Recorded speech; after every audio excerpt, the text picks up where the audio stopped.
ఆంధ్ర నుంచి తెలంగాణకు అక్రమంగా తరలిస్తున్న ధాన్యాన్ని నల్గొండ జిల్లాలో పోలీసులు పట్టుకున్నారు. వాడపల్లి చెక్పోస్ట్ వద్ద 2500 ధాన్యం బస్తాలతో వస్తున్న 7 లారీలను మిర్యాలగూడ పోలీసులు స్వాధీనం చేసుకున్నారు. మొత్తం 14 మంది దళారులపై కేసు నమోదు చేశారు. తెలంగాణలో సన్న రకం వడ్లకు ప్రభుత్వం అందిస్తున్న బోనస్ను కొట్టేసేందుకు దళారులు ఇలా చేస్తున్నారని మిర్యాలగూడ డీఎస్పీ రాజశేఖర్ రాజు తెలిపారు. కర్నూల్, ఒంగోల్, గుంటూరు, పిడుగురాళ్ల, అద్దంకి తదితర ప్రాంతాల నుండి ఎటువంటి అనుమతులు లేకుండా తెలంగాణకు ధాన్యం అక్రమ రవాణా చేస్తున్నట్లు ఆయన తెలిపారు. ఇతర రాష్ట్రాల ధాన్యం తెలంగాణలో విక్రయించేందుకు అనుమతి లేదని, ఏపీ రైతులు దళారుల మాటలు నమ్మి మోసపోవద్దని డీఎస్పీ సూచించారు.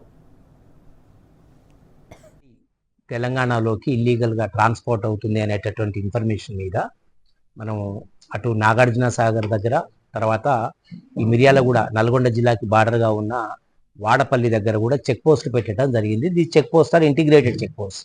దీంట్లో రెవెన్యూ, పోలీస్ అండ్ మార్కెటింగ్ శాఖ మూడుకి సంబంధించినటువంటి ఎంప్లాయీస్ కూడా ఉన్నారు.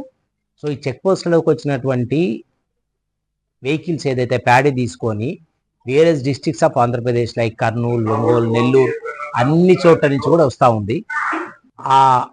ఆ వచ్చినటువంటి ప్యాడీని మేము ఆల్మోస్ట్ ఒక 100 వెహికల్స్ పైన ఇట్లా మీరు తీసుకురావద్దు, ఇది కరెక్ట్ కాదు, ఇల్లీగల్ అని చెప్పి మేము రిటర్న్ చేయడం జరిగింది లాస్ట్ ఆల్మోస్ట్ ఒక 20 డేస్ నుంచి. సో 20 డేస్ నుంచి మేము రిటర్న్ చేస్తున్నప్పటికీ వీళ్ళు మొదట ఇక్కడి నుంచి వెళ్ళిన తర్వాత దాచేపల్లి నుంచి, మట్టంపల్లి నుంచి మళ్ళీ టెండర్ అయ్యే ప్రయత్నం చేస్తున్నారు. వీళ్ళన్నిటి మీద కూడా స్పెసిఫిక్ కేసెస్ రిజిస్టర్ చేయడం జరిగింది. వీటిని లీగల్గా ప్రొసీడ్ అవుతారు. తర్వాత వీళ్ళందరి మీద కూడా కఠినమైన చర్యలు తీసుకుంటారు.